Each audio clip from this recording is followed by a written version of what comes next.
Thank you for taking the time to view this video. This recording is a reproduction of a roundtable discussion that I gave at the Faculty Development Center at SUNY New Paltz on February 15th, 2023.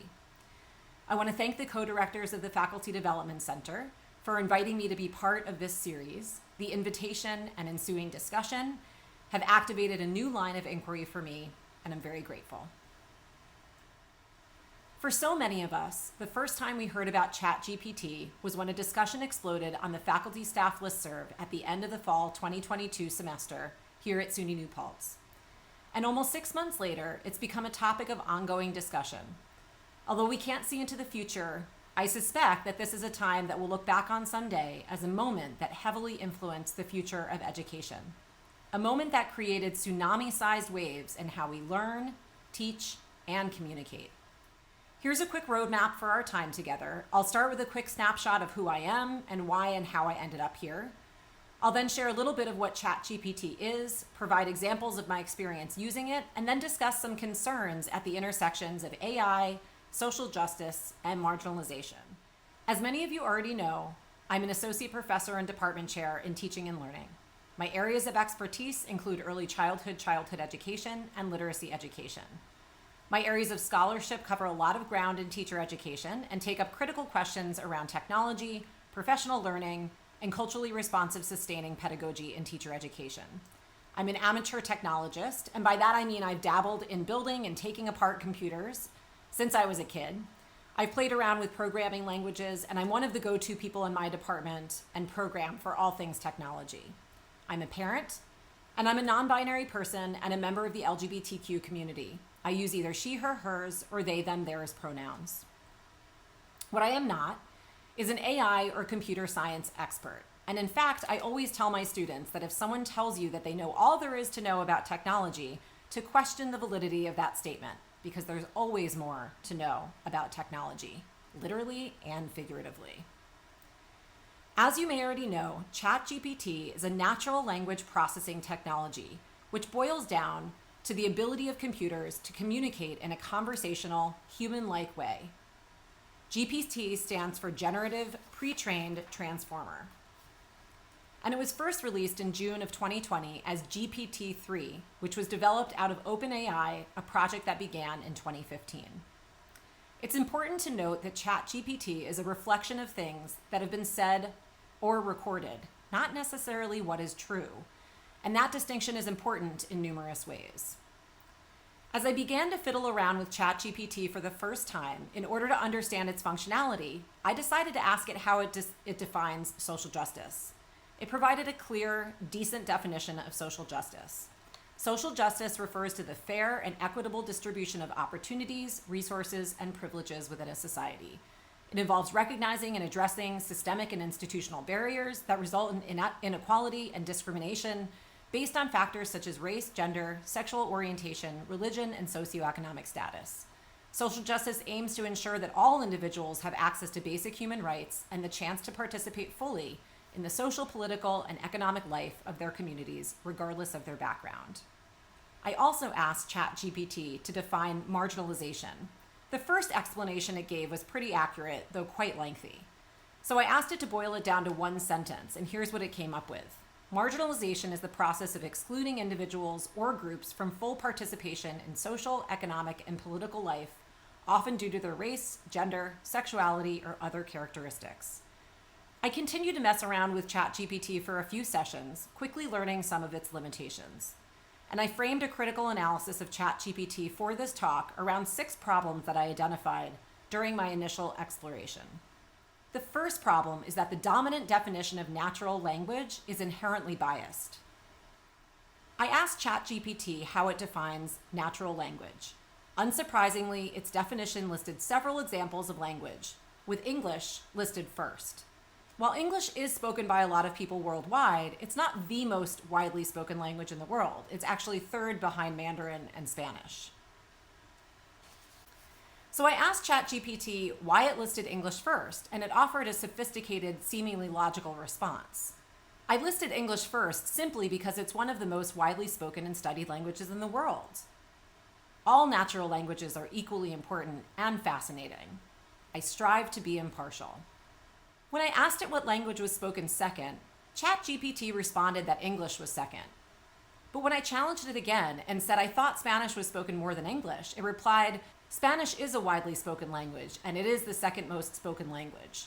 So clearly, while there's some context to how we measure what languages are spoken the most in the world and how the question is asked, ChatGPT undeniably centered English in its response to my questions. The second problem with ChatGPT is that it's not able to process complex problems that challenge its existence. I thought, why not? Why not ask it about the topic of my inquiry? And so I did. I wrote, there's some significant concerns about AI replicating the structural oppression that exists in our society. What are your thoughts on that dilemma? What was interesting about this is that up until asking it this question, ChatGPT had been typing out responses very quickly, like very quickly. I'll never forget this sort of out-of-body experience I had sitting there reading the screen, starting to feel like I was having a very real conversation with someone else on the other side of the screen. But then I asked it this, and I stared at the screen and the blinking cursor for quite some time. It really struggled to create a response.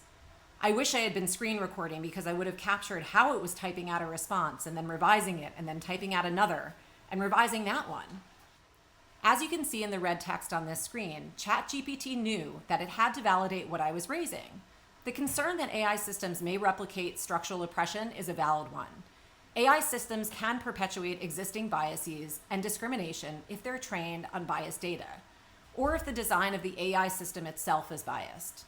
This is particularly concerning in the context of social justice, as AI systems can amplify existing inequities and lead to further marginalization of already disadvantaged communities.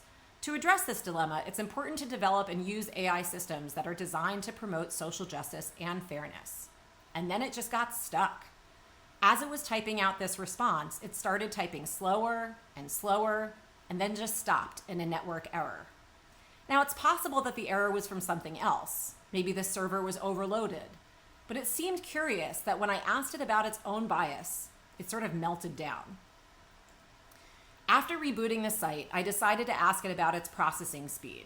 I said, I noticed that sometimes you type faster than other times. Does the speed with which you respond have to do with the level of difficulty of the question and your processing speed? It ultimately said no. My response time is not affected by the level of difficulty of the question or the speed of my processing. I can generate responses very quickly. However, I may need to do some more research. So, did the question I asked it about perpetuating biases require more research? And if so, why? The third problem I identified is that AI is biased and it can acknowledge it. When I asked ChatGPT, is AI biased? It paused again. And then it essentially answered yes, but that measures are being taken to fix that problem. It said AI can be biased if the data used to train it is biased, or if the algorithms used to develop it incorporate biased assumptions or biases of the developers. However, efforts are being made to develop AI that is more transparent and accountable to reduce the risk of bias. I pressed further. I asked, but isn't there ample evidence that AI-generated technologies such as facial recognition are problematic to begin with? How can diversity and inclusion be ensured when the people creating the AI to begin with aren't necessarily diverse or inclusive? It had a lengthy response, and this middle paragraph is telling. Ensuring diversity and inclusion in AI development is an important step in reducing the risk of bias, but it is not a guarantee that bias will be completely eliminated. It is true that the lack of diversity in the AI industry can limit the perspectives and experiences that are incorporated into the design and development of AI systems. However, there are efforts underway to address this issue, such as initiatives to increase diversity in tech and AI education, mentorship programs, and outreach efforts to underrepresented communities. I pressed even further and asked it to tell me what exactly is being done to eliminate bias in AI, and it listed a number of steps being taken in the AI industry. But of course, one can conclude that if the people controlling the AI industry are biased to begin with, these measures will likely have a drop in the bucket effect. The fourth problem I identified during my exploration of ChatGPT is that its cutoff date is September 2021. I erroneously assumed, as I've come to realize many other people have, that ChatGPT was actively crawling the web while responding to questions, but it's not. Its responses are formulated from a finite amount of information collected prior to September 2021. And I discovered it by asking it a question, which was based on an event that had only happened a month before I started exploring the app. I asked it, why do you think the police who murdered Tyree Nichols were charged, but those who killed Breonna Taylor were not? I thought this question might reveal more about how it thinks about social justice. But it put Tyree Nichols' murder in 2020 instead of in 2023, which both horrified me and made me very curious about ChatGPT. I corrected ChatGPT and it apologized, noting that it does not have access to information beyond its cutoff date of September 2021. The fifth problem I identified with ChatGPT is that it's not accessible to everyone. 9 times out of 10 that I tried to access ChatGPT in the first few months that it existed, I wasn't able to log on. So if I'm someone who's trying to access ChatGPT in a library, for example, during a 30-minute slot I signed up for, I'm potentially going to struggle to even use the tool in the first place by virtue of the fact that the system is overloaded. Finally, the last problem with ChatGPT that I identified, which is perhaps the most obvious issue, is that it has human-like qualities, but it's not human. I asked it, is it weird to be communicating with you like you're human? It responded, as an AI language model, I don't have feelings or emotions, so I don't find it weird to communicate with people if I were human. My purpose is to provide helpful and informative responses to your questions, and I'm programmed to do so in a conversational manner. However, I understand that it may take some getting used to for some people to communicate with AI systems in this way, and it's important to remember that I am a machine and not a human. As I wrapped up one of my initial sessions with ChatGPT, I restated my concern. I'm concerned that AI will only reinforce historical marginalization, and it reinforced my concern. It said, your concern is valid, and went on to explain why. I was honestly left with more questions than answers and concluded that ChatGPT will have many implications for education, and I'm interested in exploring those questions further. I expect to do so in the coming months. Some of the questions that came up are, what is at stake if we position AI as neutral? Can it ever be? How does ChatGPT's ability to name its own bias obscure the harm it can cause?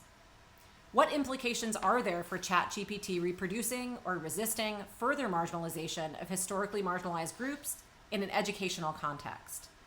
And how will ChatGPT shift, or is already shifting, the daily work of teacher educators? So thank you for your time. If you have any questions, thoughts, comments, concerns about what I've raised here, I encourage you to share those thoughts with me on email at greenek@newpaltz.edu. That's greenek@newpaltz.edu. Thanks again.